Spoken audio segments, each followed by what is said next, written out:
लेकिन चुनाव हमारे नहीं हैं। हमने जनता के दिल में जगह बनाई है और हर बार हम चुनाव में प्रोग्रेस में रहे हैं। संजीव जी तो बैठते थे इस तरीके के सोफे पर, बड़े सोफे पर जनता जाती थी, वो नीचे बैठती थी, उनसे मुंह खोल के बात नहीं करता। भाजपा का बड़ा षड्यंत्र में कहीं न कहीं राठौड़ साहब शामिल थे और राठौड़ साहब का जब बहुत तगड़ो अहंकार हो कि मैं जठे भी जाऊँ बड़े चुनाव जीतूँ, तो तारानगर की जनता देख लीजिए झूठ का जुमला कितना दिन चले जी।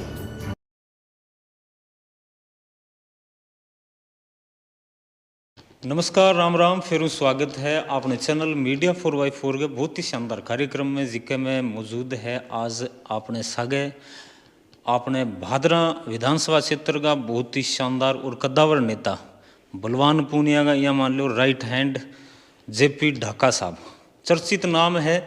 कोई भी मीटिंग हो, कोई भी कार्यक्रम हो, बलवान पूनिया साहब है जिको अंगो नाम ले बिना कदी को नहीं रहा।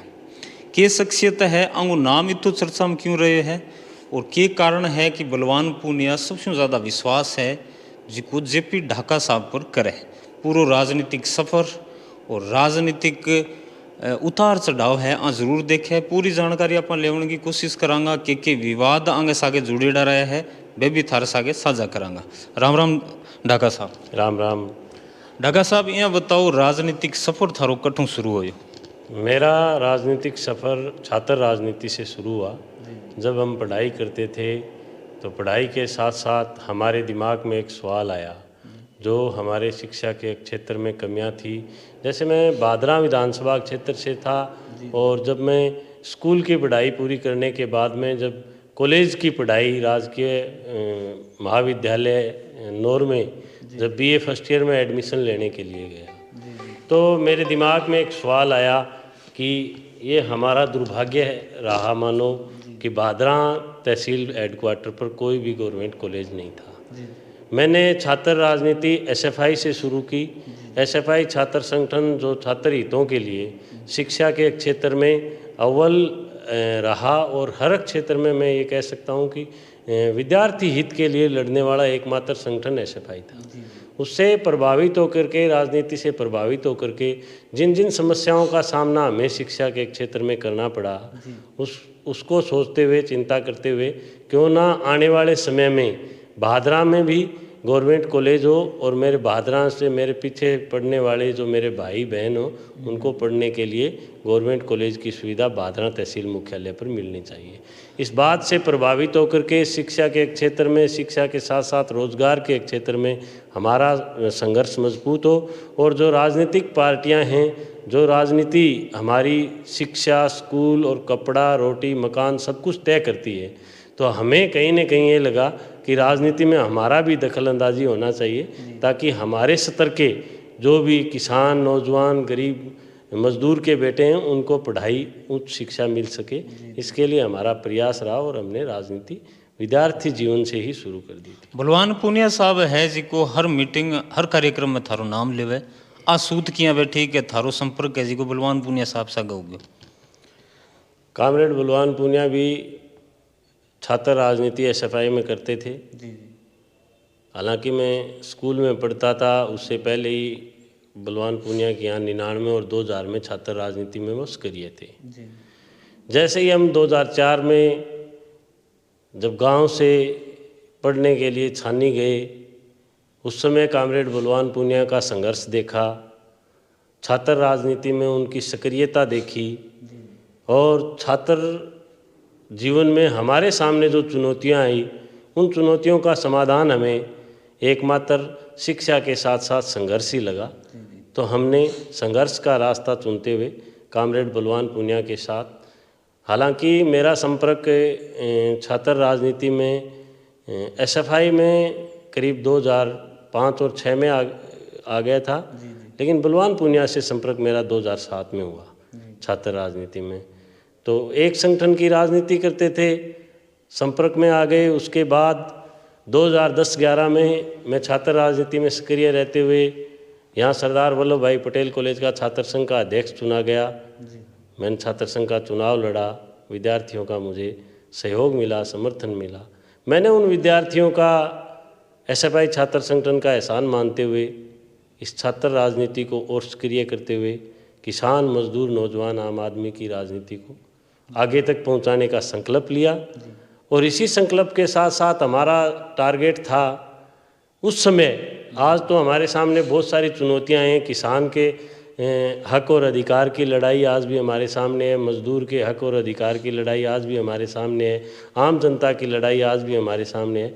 लेकिन उस समय हमारे सामने छात्र राजनीति और छात्र हितों के लिए राजनीतिक चुनौतियां थी। और सबसे पहला टारगेट था कि भादरा में गवर्नमेंट कॉलेज हो और भादरा के मेरे जो नौजवान हैं, मेरे भाई बहन हैं, उनको पढ़ने के लिए भादरा तहसील मुख्यालय पर गवर्नमेंट कॉलेज की सुविधा मिले। उसमें हम कामयाब भी हुए। आज मैं फ़ख्र के साथ कह सकता हूँ, जिस गवर्नमेंट कॉलेज के लिए हमें लड़ाई लड़नी पड़ी, मैं भूख हड़ताल पर भी बैठा हूँ गवर्नमेंट कॉलेज के लिए, अनेकों बार हमारे आंदोलन भी हुए हैं, बड़ी बड़ी रैलियाँ भी हुए हैं, विद्यार्थियों के आंदोलन भी हुए हैं, परीक्षा फीस वर्दी के नाम पर बहुत सारे आंदोलन हुए। लेकिन जो गवर्नमेंट कॉलेज के लिए भादरा में जुनून था, हमें जनता ने मौका दिया, हमारे संघर्ष पर विश्वास किया। कामरेड बलवान पुनिया राजस्थान की विधानसभा में पहुंचे और आज भादरा में 4 गवर्नमेंट कॉलेज हैं। अच्छा। फख्र इस बात का है कि जो भादरा का विद्यार्थी सड़कों पर लड़ता था और आज हमने जो सपना देखा, वो सपना 2018 से लेकर के 2023 के बीच में कामरेड बलवान पुनिया के प्रयासों से पूरा हुआ। और भादरा में आज चारों तरफ आप जिस भी रोड पर निकल जाइए, आपको एक गवर्नमेंट कॉलेज की सौगात मिलेगी। बलवान पुनिया साहब है जी का 2018 को विधानसभा चुनाव है जीत गया, 2024 को चुनाव हार गया चंद वोटां। दोनों आम कारण जीत को और हार को के कारण मानो थे? देखिए, कामरेड बलवान पुनिया ही नहीं, हमारी पार्टी के तमाम कार्यकर्ता सीधे साधे किसान, मजदूर, नौजवान, आम आदमी बात करने वाले लोग थे।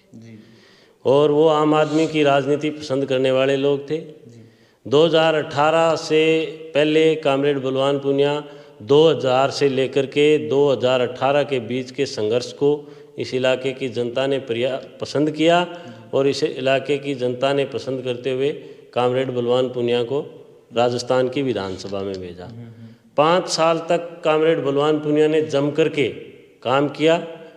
ऐसा कोई विभाग नहीं, ऐसा कोई क्षेत्र नहीं जिस क्षेत्र में काम नहीं किया हो। कामरेड बलवान पुनिया की बात करूं मैं शिक्षा के क्षेत्र में, जहां भादरा कॉलेज के लिए तरसता था, वहां 4 गवर्नमेंट कॉलेज, 27 अंग्रेजी माध्यम स्कूल, 49 स्कूल कर्मोन्नत, 9 स्कूल गत भाजपा सरकार के बंद किए हुए स्कूलों को खुलवाना। बात करूं चिकित्सा के क्षेत्र में, भादरा को उप जिला अस्पताल की सौगात, भादरा हॉस्पिटल में जहां 1 डॉक्टर 2 डॉक्टर बैठा करते थे, यहाँ की जनता ट्रीटमेंट के लिए तरसती थी। आज भी आप देख सकते हैं भादरा में आज भी 12 डॉक्टरों का स्टाफ है। 4 PHC खुलवाई हैं पूरे विधानसभा क्षेत्र में, 1 CHC कर्मोन्नत करवाई है और उप स्वास्थ्य केंद्र। शिक्षा चिकित्सा के क्षेत्र में ऐसा कोई भी पद नहीं जो खाली आपको मिल जाए 2018 के 23 के बीच में। जनता से जुड़े हुए सार्वजनिक कामों में आप बात कर सकते हैं सड़क की। यहाँ सैकड़ों किलोमीटर भादरा विधानसभा क्षेत्र की सड़कें बनी हुई हैं। आप आए हो तारानगर से चल करके, आपने सड़कें देखी होगी। आप भादरा के किसी भी विधानसभा क्षेत्र में किसी भी कोने में निकल जाइए और आपको सड़कें तैयार करी हुई मिलेंगी। कामरेड बलवान पुनिया ने 2019 में एक बात भी कही थी कि मैं 2023 के विधानसभा चुनाव में जब भी गांव में वोट मांगने के लिए जाऊंगा तो जिस गांव की सड़क टूटी होगी उस गांव में वोट मांगने नहीं जाऊंगा। मुझे फख्र इस बात का है बलवान पुनिया पर कि हम 2023 के चुनाव में जिस भी गांव में गए हमें टूटी हुई सड़क पर नहीं जाना पड़ा। और ऐसा कोई गांव नहीं है जिस गांव को सड़क की सौगात कामरेड बलवान पुनिया ने नहीं दी है। बात रही पेयजल पर, भादरा विधानसभा क्षेत्र में जहाँ पेयजल पर 1 रुपये बजट नहीं आता था, 1 रुपये का बजट नहीं है, करीब 450-500 करोड़ रुपए का बजट ला करके पूरी तहसील में आज भादरा विधानसभा क्षेत्र का एक भी घर ऐसा नहीं है जिस घर में नल का कनेक्शन नहीं हो, पानी का कनेक्शन नहीं हो पीने के लिए। अब बात करें अपने बिजली के क्षेत्र में, कामरेड बलवान पुनिया ने पहले ही विधानसभा सत्र में करीब 3200-3300 ढाणियों में कनेक्शन करवा करके भादरा तहसील की 90% ढाणियों में आज भी कनेक्शन है पानी का और बिजली का। आप सार्वजनिक क्षेत्र में कहीं भी किसी भी मुद्दे पर बात कर लीजिए, ऐसा कोई सार्वजनिक क्षेत्र जो आम जनता से जुड़ा हुआ हो, किसान मजदूर से जुड़ा हुआ हो, उस पर कामरेड बलवान पूनिया ने बम्पर काम किया। इससे तहसील की जनता प्रभावित हुई। प्रभावित होकर के कामरेड बलवान पूनिया जब पहले चुनाव से लगे, 2008 में पहला विधानसभा का चुनाव लड़ा, 14,500 वोट आए। दूसरी बार 2013 में चुनाव लड़ा, 38,500 वोट आए। तीसरा चुनाव 2018 में लड़ा, 82,200 कुछ वोट लेकर के कामरेड बलवान पूनिया राजस्थान की विधानसभा में पहुँचे और लगातार 5 साल न केवल भादरा बल्कि पूरे हिंदुस्तान के किसान मजदूर नौजवान की आवाज़ बन कर के काम किया। और 2023 के विधानसभा चुनाव में मजबूती के साथ चुनाव लड़ा, 1,16,16 वोट लेकर के कामरेड बलवान पूनिया 1132 वोटों से चुनाव हार गए। हार का कारण मैं तो कोई समझता नहीं, मोटा मोटी कोई कारण। हार का कारण था राजनीतिक षड्यंत्र, प्रोपगंडे, और यहाँ भादरा में राजनीति करने वाले लोग उन लोगों के बहकावे में आ गए जो कामरेड बलवान पूनिया ने ईमानदारी के साथ काम किया, उनको पसंद नहीं करते थे। और भी बहुत बड़ा धनबल का प्रयोग किया गया कामरेड बलवान पूनिया को हराने के लिए। एक मतलब बड़ी राजनीतिक ताकतें थी हरियाणा की। मैं कहना चाहूँगा केंद्र सरकार से, मोदी और अमित शाह से लेकर के नीचे तक भाजपा का बहुत बड़ा षड्यंत्र था, जिस षड्यंत्र के कारण कामरेड बलवान पूनिया चुनाव में पीछे रह गए। लेकिन काम की बात करें, आज तक के इतिहास में कामरेड बलवान पूनिया का कार्यकाल स्वर्ण अक्षरों में लिखा जाएगा। और उतना काम करवाने में मैं तो समझता हूँ आगे आने वाला, अब तक तो कोई जनप्रतिनिधि आया नहीं और भविष्य की भी उम्मीद हम रखते हैं उनसे कि वो काम इससे भी मजबूती के साथ कराएं, लेकिन मेरे को लगता है पार नहीं पड़ेगी। क्योंकि फसल बीमा क्लेम पर कामरेड बलवान पूनिया का ऐतिहासिक 5 साल ऐतिहासिक रहे। 1650 करोड़ रुपए बीमा 5 साल के कार्यकाल में आया है। तो मैं समझता हूँ एक जनप्रतिनिधि होने के साथ जिस ईमानदारी के साथ कामरेड बलवान पूनिया ने प्रयास किया, ऐसा ईमानदारी के साथ कोई प्रयास नहीं कर सकता। और चुनाव परिणाम में हम कहीं न कहीं पीछे रह गए होंगे, लेकिन चुनाव हमारे नहीं है। हमने जनता के दिल में जगह बनाई है और हर बार हम चुनाव में प्रोग्रेस में रहे और हर बार वोट बढ़ चढ़ करके लिए। बलवान पूनिया साहब खातर एक बात हमेशा निकल के आई है कि बेबाक बादशाह है, लेकिन भादरा की जनता में भी एक बात निकल के आई कि बलवान जी के थोड़ो सो घमंड आ गयो, मैंने टिकाण खातर में हराने की कोशिश करांगा। आज चीज़ साबित भी होगी। इन चीज़ों थे सहमत हो? कोई घमंड आ रही कोई बात?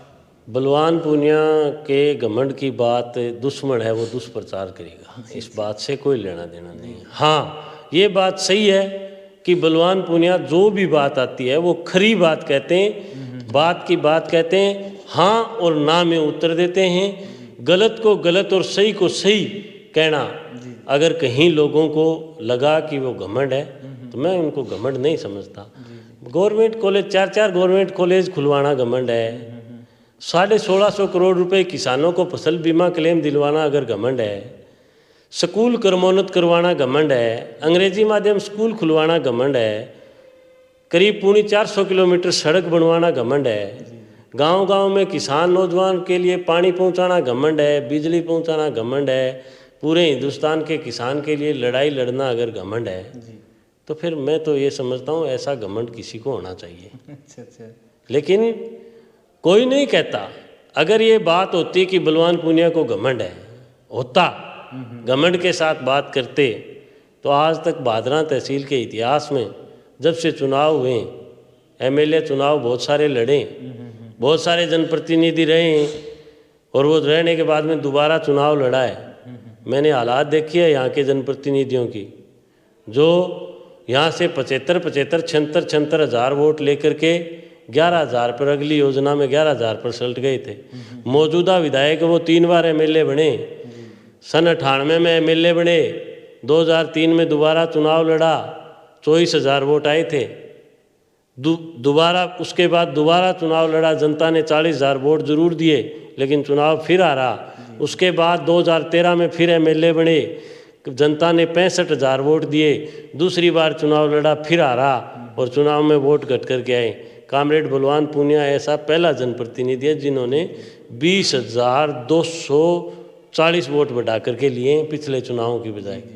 तो ये घमंड होता तो फिर वो लोग जो कामरेड बलवान पूनिया के साथ जितने लोग थे वो साथ रहे, प्लस में बढ़ करके सीधे साधे लोग, किसान, ईमानदार लोग, ईमानदारी की राजनीति करने वाले लोग सब कामरेड बलवान पूनिया के साथ आए। बलवान पूनिया उस षड्यंत्र से हार गया कि आज तक भादरा के जनप्रतिनिधि जो अपने आप को राजघरानों के समझते थे, जो अपने आप को नेता समझते थे, और भादरा तहसील में जो एक रिवाज थी यहाँ दलालों की, जो लोग दलाली करते थे थाने की, तहसील की, एसडीएम कार्यालय की, उनको कामरेड बलवान पूनिया का 5 साल का कार्यकाल खला नहीं। विधानसभा चुनाव चलते हुए एक जनप्रतिनिधि ने एक बात कही, मुझे याद है, उसने ये कही कि राजनीति हम जरूर विचारधारा की दूसरी करते हैं। करीब 70 जनप्रतिनिधि विधानसभा चुनाव में घूम रहे थे जो पूर्व में भादरा में कहीं न कहीं राजनीतिक हस्तक्षेप रहा। उसमें एक जनप्रतिनिधि ने यह स्वीकार किया कि कामरेड बलवान पूनिया के जितना काम हम कभी नहीं कर पाए और आगे भी नहीं कर पाएंगे, ये तय बात है, लेकिन हमारी राजनीतिक विचारधारा अलग है, इसलिए हम कामरेड बलवान पूनिया के खिलाफ हैं।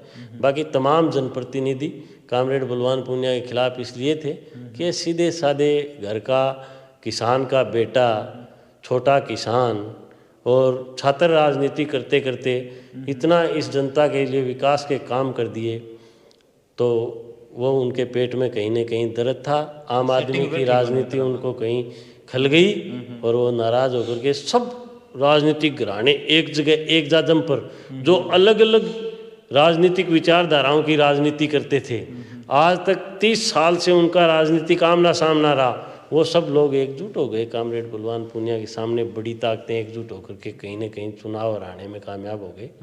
लेकिन मैं समझता हूँ कामरेड बलवान पूनिया चुनाव हारा नहीं है, चुनाव जीता है, संघर्ष जीता है और हमारा संघर्ष भी जारी रहेगा। दूसरी बात ये, मैं तो देखो ईमानदारी की राजनीति पसंद करने वाला आदमी हूँ। मैंने कामरेड बलवान पूनिया की ईमानदारी की राजनीति से प्रभावित हूँ और मैं छात्र, नौजवान, किसान, मजदूर, आम आदमी की राजनीति लड़ाई में मेरी जीवन का जितना सक्रियता के साथ समय दे सकूँगा मैं देना पसंद करूँगा। कामरेड बलवान पूनिया जैसे हज़ारों नेता हम चाहते हैं कि इस देश में हो, ताकि इस देश के किसान की, नौजवान की, आम आदमी की राजनीति मजबूत हो। एक नाम है जी को बड़ो फेमस है, संजीव बेनीवाल साहब को बाऊजी। वो बाऊजी नाम देना रहा मैं सुनी है कि जेपी साहब है वो थे ही नाम दियो, एंगे पीछे के कारण रहे?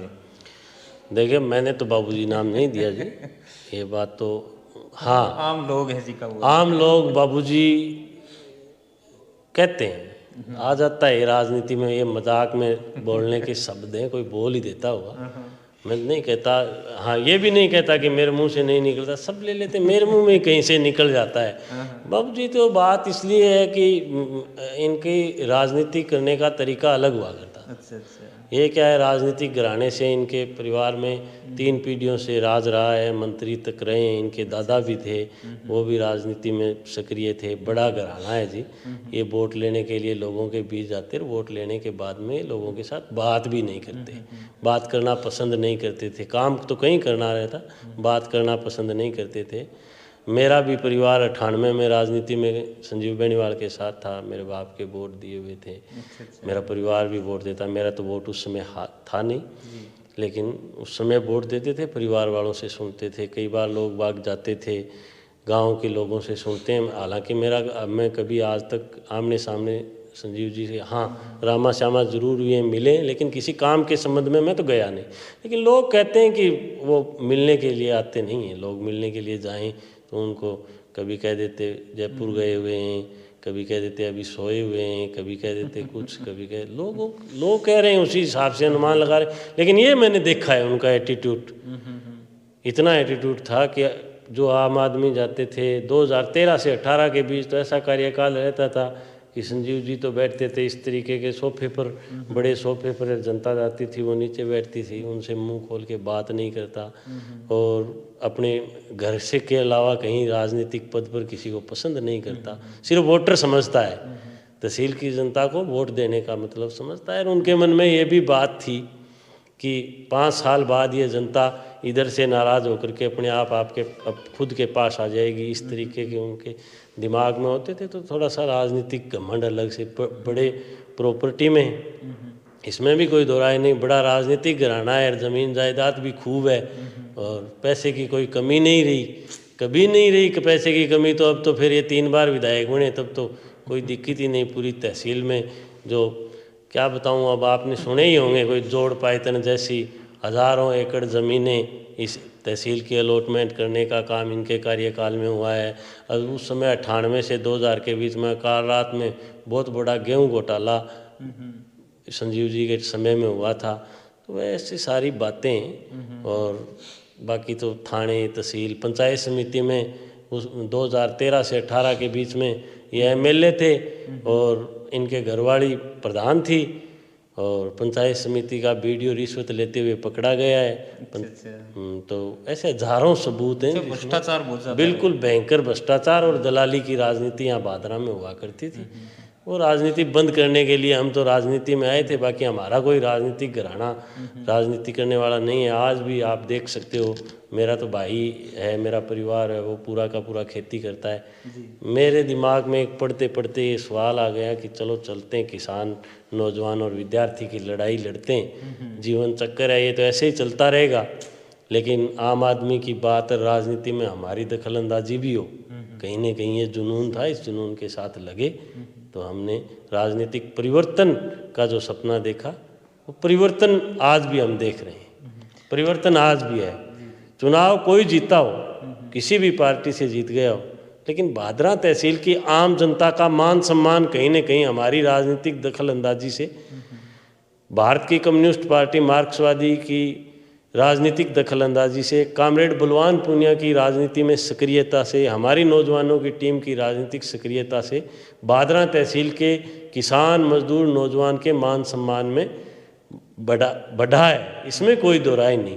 राजनेताओं के गुरूर हुआ करता था, वो गुरूर टूटने का काम हमारी नौजवान टीम ने किया है। हम ढाका साहब, एक सवाल मैं थारे भादरा विधानसभा हट के पूछना चाहूँ। तारानगर को बुढ़ानिया साहब है जी का कदी हारिया को नहीं, पीछे जीत भी गया। और राठौड़ साहब है जी का बहुत ही दबंग और कद्दावर नेता है भारतीय जनता पार्टी का। नाम निकल गया हो बलवान पूनिया को हस्तक्षेप है जी को हरियाणा में बड़ो सक्रिय रहे हो। विवादित बयान है जी का बलवान पूनिया साहब है जी का दिया बतावा है, तो इन चीज़ों की ताक सहमत हो? देखो जी, राजनीति में आरोप प्रत्यारोप होते रहते हैं। दूसरी बात, हमारी तो लड़ाई उन राजनीतिक पार्टियों से है जो किसान, मजदूर और नौजवान की बात नहीं करते, उसके हक और अधिकार की बात नहीं करते। राठौड़ साहब जी की पार्टी के मैं पार्टी में तो भ्रष्टाचार ना के कोई काम ही को नहीं। तो मैं तो कांग्रेस बीजेपी दोनों नहीं रहा जी, अटे भादरा में भी दोनों ना रहा। पूरे देश के माँ कांग्रेस और भाजपा के खिलाफ हमारी लड़ाई है, आज भी है। कांग्रेस को तो बड़ो सहयोग रेडो है थार खातर, तो कहाँ सहयोग? बलवान पूनिया साहब खातर नहीं जी, वो सिर्फ उस समय लड़ाई थी भाजपा का जो षड्यंत्र था, सांप्रदायिक ताकतों के खिलाफ। भाजपा जो जाति और धर्म के नाम से समाज में जो जहर घोलने का काम कर रही है, उसको रोकने के लिए हमें कोई प्रयास करना पड़ा, वो बात अलग है। बाकी तो क्या सहयोग रहा? हाँ, चुनी हुई सरकार को बचाना राजनीतिक धर्म था कामरेड बलवान पूनिया का, वो निभाया है, इसमें कोई दो राय नहीं।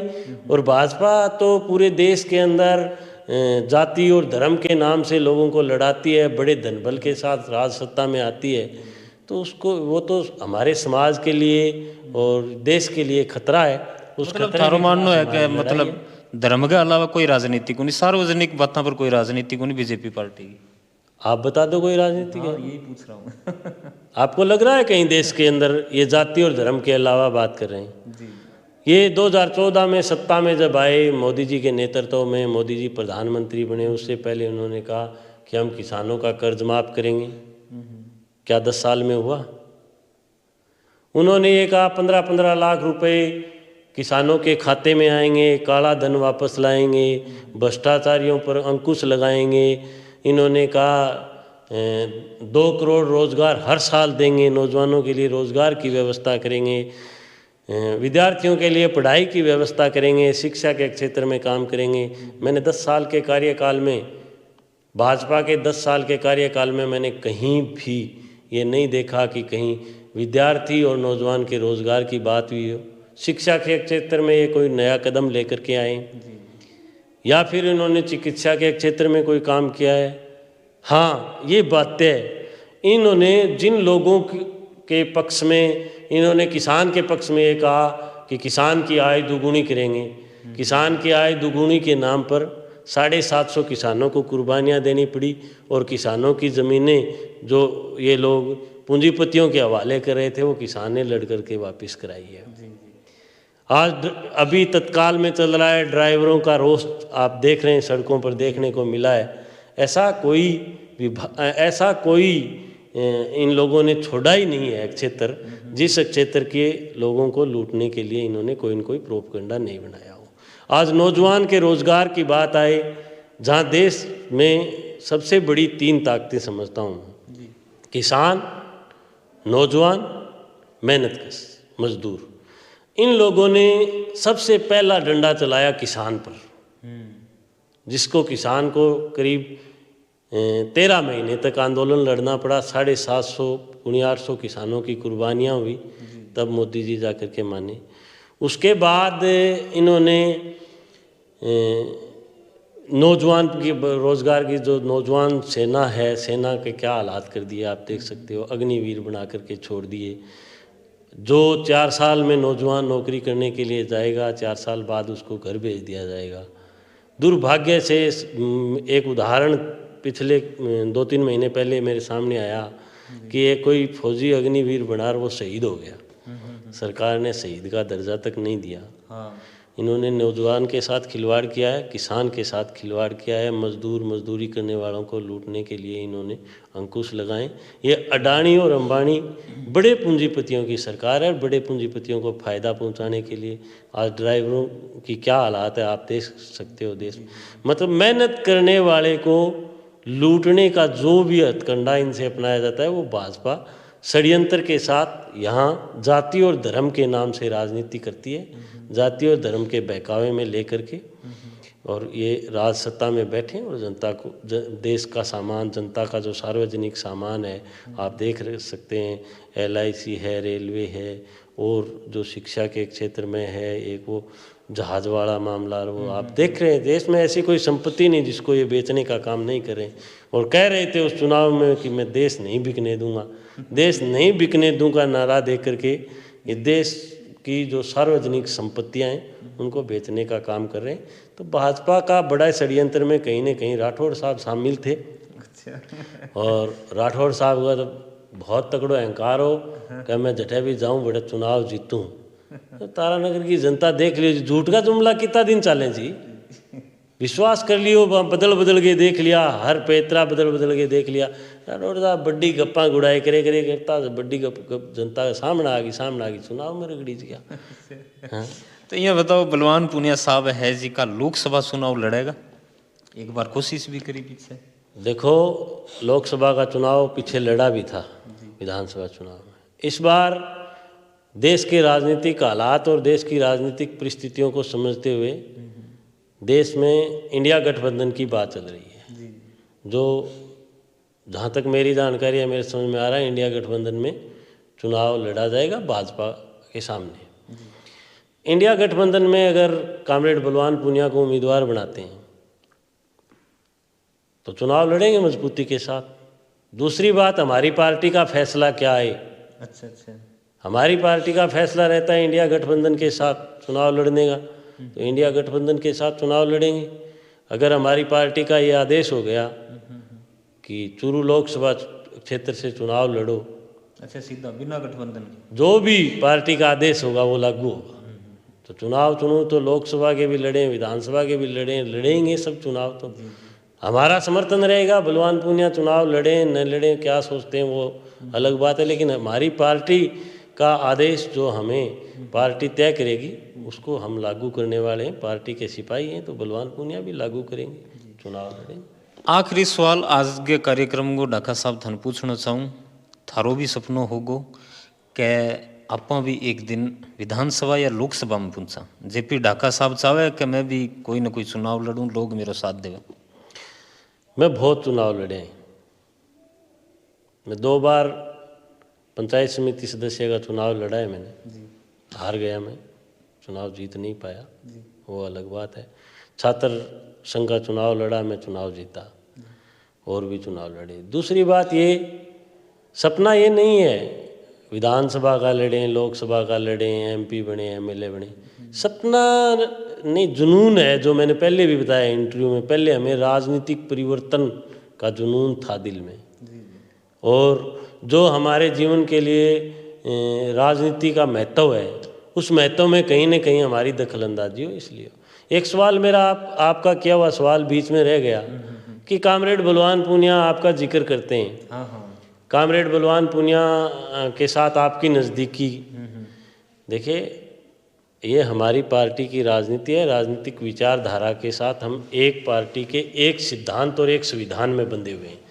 इसलिए हमारी पार्टी में क्या होता है, सचिव, मैं पार्टी का तहसील सचिव हूँ पिछले 2 कार्यकाल से। अच्छा जी। पार्टी का तहसील सचिव हूँ सीपीआईएम का। अच्छा। तो सीपीआईएम के तहसील सचिव की, हमारी पार्टी में सचिव का दायित्व है, सचिव की जिम्मेदारियां सबसे बड़ी होती है। तहसील मुख्यालय पर सबसे बड़ी जिम्मेदारी पार्टी ने मुझे दे रखी है, हमारे साथी हैं। तो उसके साथ हमें पार्टी चुनाव में जो भी तैयारियां करनी होती है, पार्टी चुनाव में जहाँ भी कमेटी की बैठक हो, हमारी कमेटी है, उस कमेटी की राय हो, उसको लागू करना, उनकी कमेटियों की मीटिंग करवाना, कमेटी में हमारी जो पार्टी के केंद्र के राज्य के पास आते हैं, राज्य से जिला, जिला के पास जो मैसेज मेरे पास है वो पार्टी के वर्करों तक पहुंचाना, उसमें और पार्टी का चुनाव मैनेज करना। थोड़ा सा इसमें मेरा एक सचिव के साथ साथ अलग रोल ये रहा कि चुनाव मैनेज पूरा का पूरा मैंने ऑफिस में बैठ करके करना होता है। अच्छा। तो उसमें मेरे राजनीतिक सुझाव, मेरे सामाजिक सुझाव, मेरे कार्यकर्ताओं के जो सुझाव मेरे पास आते हैं वो बलवान पूनिया से राय करना, सलाह करना। कहीं ना कहीं ये भी दिख जाए कि बलवान पूनिया को हमें ये सुझाव देना चाहिए, क्योंकि वो राजनीति में लगे रहते हैं, ज़्यादा काम लगा हुआ आदमी, उसके पास सब बातें नहीं पहुंच पाती हों। हर कोई आदमी कहीं ना कहीं जिस समय मैसेज पहुंचाना वो नहीं पहुंच पाता हो। तो मैं बलवान पूनिया से हर बात पर चर्चा करता था। मेरे वर्करों की जो राय मेरे पास आती वो मैं बलवान पूनिया को देता, बलवान पूनिया का जो मैसेज मेरे पास आता वो मैं सब वर्करों के बीच करता। या फिर मेरे वर्करों की ये राय होती कि आप सब बैठ करके मीटिंग बुलाओ और बलवान पूनिया को भी कहो मीटिंग में बैठें, अपने बैठ करके सब बात करें, तो मैं उस पर बात करता था। तो फिर ऑफिस में देखता हूँ राजनीति में मेरी दखलंदाजी बराबर की रही है, हमारे साथियों के बराबर रही है, मैं सबके मैसेज में। तो कहीं ना कहीं मेरा कोई सुझाव या उत्तर उनको था, वो उत्तर पर वो सामाजिक कहीं भाषणों में कह देते थे तो वहाँ नाम ले लेते, नाम आ जाता है पार्टी का भाई पदाधिकारी, तो मैं बड़ा सबसे बड़ा हूँ, इसलिए थोड़ा मेरा भी कहीं नाम आ गया होगा। बाकी हमारे राजनीतिक विचारधारा में यहाँ नज़दीकियाँ वही हैं, हमारी पार्टी की सब वर्करों की, कमेटी की नज़दीकियाँ वही हैं। जिम्मेदारी अलग अलग है, किसी के पास ज़्यादा जिम्मेदारी है तो उसका थोड़ा हस्तक्षेप ज़्यादा लग जाता होगा, ज़्यादा नाम होता सब बराबर है, ज़्यादा नाम आ जाता होगा। इसलिए हमारी सिर्फ और सिर्फ राजनीतिक विचारधारा की ही नज़दीकियाँ हैं। ढाका साहब, मीडिया 4x4 जी का दर्शक थान देख रहे हैं, बांगे लिए एक धन्यवाद स्पीच थारी तरफ हूँ देव।